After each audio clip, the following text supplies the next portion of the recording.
järjettömässä shokissa. Här kommenterar nakendansösen den finske utrikesministern Ilkka Kanervas avgång. Hon är chockad och trodde inte att affären skulle leda till detta.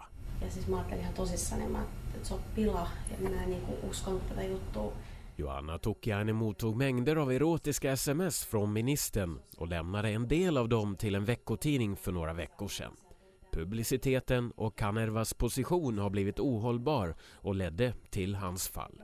Och dansösen är idag ångerfull. Varmaan kuka tahansa ymmärtää se, että me tässä on syyllinen.